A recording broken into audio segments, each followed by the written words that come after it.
to that, okay? Thank you. Senator Hirono. So why don't you just stop lecturing the rest of us? Just because you think you are the smartest person in the world doesn't mean the rest of us agree to that, okay? Thank you. Senator Hirono. I do, Diane. Senator Cruz. Thank you, Mr. Chairman. Just a moment ago, our colleague Senator Hirono said there's a lot more to say, and indeed she's right. And in fact, I want to go back to her comments. She began by saying we have a long history of racial discrimination in this country. That's undoubtedly correct. And then she said, quote, we had poll taxes, we had literacy tests, we even had tests of how many jelly beans are in a jar. Mr. Chamberlain, when Senator Hirono says we had poll taxes, I want to ask you who we is, and in particular, what party was it that implemented poll taxes in the South? I don't want to necessarily speak in every single case, but I'm pretty confident it was mostly the Democrats. And what party was it that put literacy tests in place in the South? Same answer, mostly the Democrats.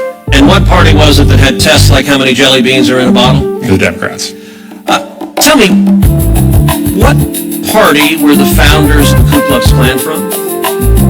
Pretty sure that was the Democrats. Indeed. In fact, Nathan Bedford Forrest, the founder of the Klan, was a delegate to the 1860 Democrat National Convention. What party wrote the Jim Crow laws in the South? The Democrats. And so, on this side of the aisle were members of the Republican Party. Who was the first Republican president? Abraham Lincoln. The Republican Party was literally founded to oppose slavery.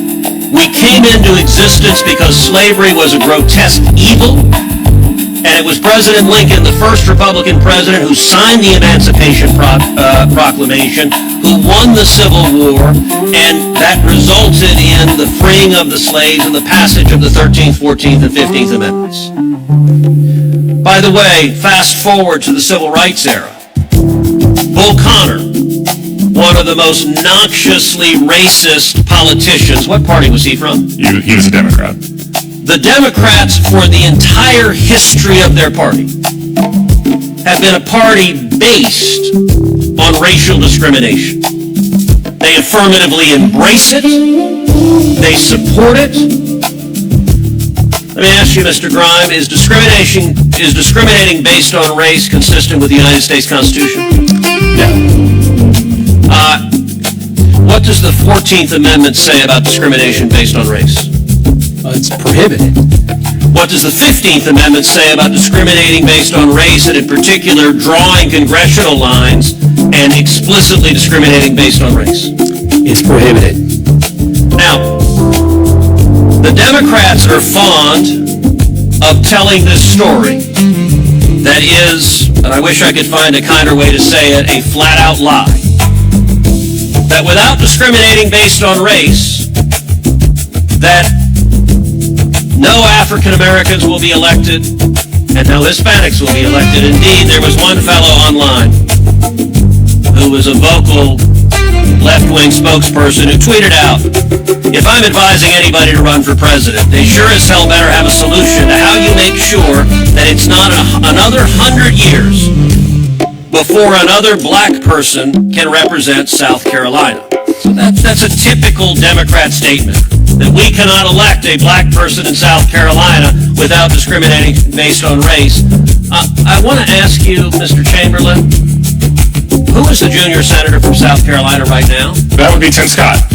And, all right, I'll tell you what I said online. I said, hey, Grok, who is Tim Scott? And why do Democrats think he isn't black?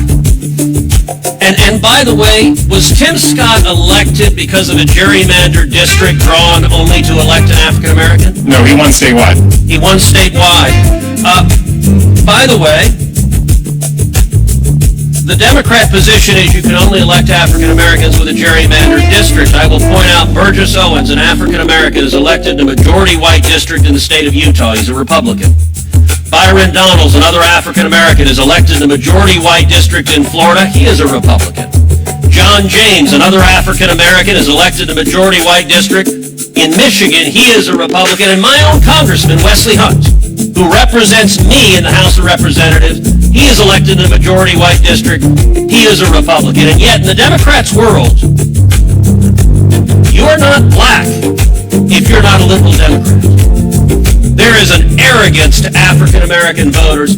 By the way, they also have that same arrogance to Hispanic voters. They say you're not Hispanic if you're not a liberal Democrat. Well, I'll tell you, I am proud to be the first Hispanic ever elected to represent the state of Texas in the United States Senate.